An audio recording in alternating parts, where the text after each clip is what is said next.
വിശദമായി നോക്കാം.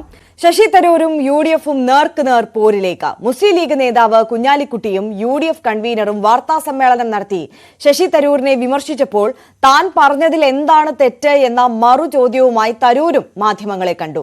തന്നോട് ആരും വിശദീകരണം ചോദിച്ചിട്ടില്ലെന്നും അദ്ദേഹം അവകാശപ്പെട്ടു. അദ്ദേഹത്തിന്റെ സ്വന്തം നിയോജക മണ്ഡലത്തിൽ ഈ പുതിയ സംരംഭങ്ങൾ തുടങ്ങാൻ അപേക്ഷ കൊടുത്ത ആളുകൾ എത്ര കാലം കാത്തിരിക്കുന്നു എന്ന് അദ്ദേഹം നേരിട്ട് അവരോട് അത് അന്വേഷിച്ചിട്ട് ഇത് എഴുതിയിരുന്നെങ്കിൽ തീർച്ചയായിട്ടും അദ്ദേഹത്തിന്റെ അഭിപ്രായത്തിന് വില കൽപ്പിക്കുമായിരുന്നു. ഞങ്ങളൊക്കെ ഒരു പാർട്ടിയുടെ MP, കോൺഗ്രസിന്റെ അത്യുന്നത സമിതിയിലെ ഒരു വർക്കിംഗ് കമ്മിറ്റി മെമ്പറായ അദ്ദേഹം ഇങ്ങനെ സ്വതന്ത്രമായ അഭിപ്രായം പറയുന്നത് ശരിയല്ല എന്നാണ് എന്റെ അഭിപ്രായം. ഇനി അങ്ങനെ സ്വതന്ത്രമായ അഭിപ്രായം പറയണം എന്ന് അദ്ദേഹത്തിന് ആഗ്രഹമുണ്ടെങ്കിൽ അദ്ദേഹം മിനിമം ചെയ്യേണ്ട ഒരു കാര്യം ആ അത്യുന്നത സമിതിയിൽ നിന്ന് ഒഴിഞ്ഞു നിന്നിട്ട് വേണം ഇത്തരം സ്വതന്ത്രമായ അഭിപ്രായങ്ങൾ പറയാൻ. അതുപോലെ വമ്പിച്ച മാറ്റം കേരളത്തിൽ വ്യവസായ രംഗത്ത് വരുത്തിയത്, ഇൻവെസ്റ്റ്മെന്റ് രംഗത്ത് വരുത്തിയത് UDF ഗവൺമെന്റുകളാണ്. ഏത് സ്റ്റാർട്ടപ്പ് വരണമെങ്കിലും ഏത് IT ഡെവലപ്മെന്റ് വരണമെങ്കിലും ഒക്കെ ക്വാളിഫൈഡ് ആയ ടെക്നിക്കലായ ആളുകൾ പാസ്സായി വരണം. എഞ്ചിനീയറിംഗ് കോളേജുകൾ വേണ്ടേ, പ്രൊഫഷണൽ കോളേജുകൾ വേണ്ടേ?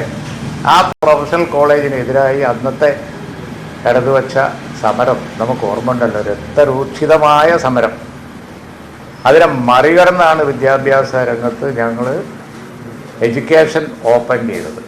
ഇന്നലെ രാത്രി നിലപാട് അല്പം മയപ്പെടുത്തി ഫേസ്ബുക്ക് പോസ്റ്റ് ഇട്ടതോടെ ശശി തരൂർ യുദ്ധത്തിനില്ല എന്ന പ്രതീതി ഉയർന്നിരുന്നു. UDF സർക്കാരുകളുടെ നേട്ടങ്ങൾ എണ്ണിപ്പറഞ്ഞ് കുഞ്ഞാലിക്കുട്ടി ഇന്ന് മാധ്യമങ്ങളെ കാണുന്നതിനിടെ വീണ്ടും ശശി തരൂരിന്റെ പോസ്റ്റ് വന്നു. രണ്ടിലും ഉള്ളടക്കം ഉമ്മൻചാണ്ടി സർക്കാരിന്റെ ഭരണ നേട്ടങ്ങൾ. പക്ഷേ പിന്നീട് മാധ്യമങ്ങളെ കണ്ട ശശി തരൂർ നിലപാട് കടുപ്പിക്കുന്നതാണ് കണ്ടത്. ഇന്നലെ പ്രതിപക്ഷ നേതാവും ഇന്ന് UDF കൺവീനറും പറഞ്ഞതല്ല പാർട്ടി നിലപാടെന്ന് അദ്ദേഹം വ്യക്തമാക്കി. ആകെ രണ്ടുപേര് വിളിച്ചിരിക്കുന്നത് എന്റെ പാർട്ടിയുടെ അകത്തുനിന്ന് KPCC പ്രസിഡന്റും KPCC ജനറൽ സെക്രട്ടറിയും രണ്ടാളും പറഞ്ഞു, മാധ്യമക്കാർ പറഞ്ഞതൊന്നും സത്യമല്ല, ഞങ്ങൾ ഒരു വാക്കും പറഞ്ഞിട്ടില്ല, നിങ്ങളുടെ എതിരെ നിങ്ങൾക്ക് പൂർണ്ണ അധികാരമുണ്ട് നിങ്ങൾ അഭിപ്രായം അറിയിക്കാൻ, ഞങ്ങളൊരു കുറ്റം പറഞ്ഞിട്ടില്ല എന്ന് അവരെ ഒഴിച്ചിട്ട് വേറെ ആരുടെയും. നിലപാട് പറയാൻ പ്രവർത്തക സമിതി പദവി തടസ്സമാണെങ്കിൽ അതും വേണ്ട. ഇതുവരെ ആരും എന്നെ വിളിച്ചു പറയട്ടെ, ആരും വിളിച്ചു പറയട്ടെ. മാധ്യമക്കാർ എന്ത് വേണമെങ്കിൽ ഇറക്കിയാൽ ഞാൻ എന്താ ചെയ്യേണ്ടത്? നിങ്ങൾക്ക് വിവാദങ്ങൾ ഇഷ്ടമാണ്, ആൾക്കാരെ എന്നെ വിളിച്ചാവശ്യപ്പെട്ടാൽ ഞാൻ അത് കേൾക്കാം. ഗ്ലോബൽ സ്റ്റാർട്ടപ്പ് ഇക്കോസിസ്റ്റം റിപ്പോർട്ട് ഉദ്ധരിച്ചാണ് താൻ ലേഖനം എഴുതിയത്. അത് തെറ്റാണെങ്കിൽ തെളിയിക്കാൻ കൂടി പരോക്ഷമായി വെല്ലുവിളിക്കുന്നു തിരുവനന്തപുരം MP. എഴുതിയതിൽ ഒരു തെറ്റുണ്ടെങ്കിൽ ആ തെറ്റ് ആദ്യം കാണിച്ചു തരട്ടെ. നിങ്ങൾ പറയുന്നു ഞാൻ കേരള എക്കോണമിയും സർക്കാരിനെയും CPM-നെയും പുറത്ത് അത് ചെയ്തിട്ടില്ല, ആർട്ടിക്കിൾ വായിച്ചാൽ അറിയാം, അത് പറഞ്ഞിട്ടില്ല. രണ്ടാമത്തത് വേറെ ഏത് മേഖലയെ കുറിച്ച് തൊട്ടിട്ടില്ല. ഒരു കാര്യം മാത്രം, സ്റ്റാർട്ടപ്പ് ഓൺട്രപ്രനർഷിപ്പിനെ കുറിച്ച് മാത്രമാണ് ഞാൻ എഴുതിയിരിക്കുന്നത്. അതും ഇംഗ്ലീഷിലാണ് എഴുതിയത്, വായിച്ചു നോക്കിയാൽ അറിയാം. മൂന്നാമത്തത്, ഞാൻ ഒരു രാഷ്ട്രീയ പാർട്ടി രാഷ്ട്രീയം ഈ ആർട്ടിക്കിളിൽ പറഞ്ഞിട്ടില്ല. ഞാൻ പറഞ്ഞിരിക്കുന്നത് കേരളത്തിന്റെ റെപ്യൂട്ടേഷൻ മൊത്തം നെഗറ്റീവ് ആയിരുന്നു, ഇപ്പൊ നോക്കൂ ഇത് സംഭവിച്ചിട്ടുണ്ട്.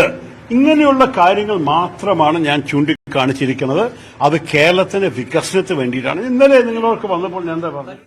ന്യൂസ് 18 തിരുവനന്തപുരം.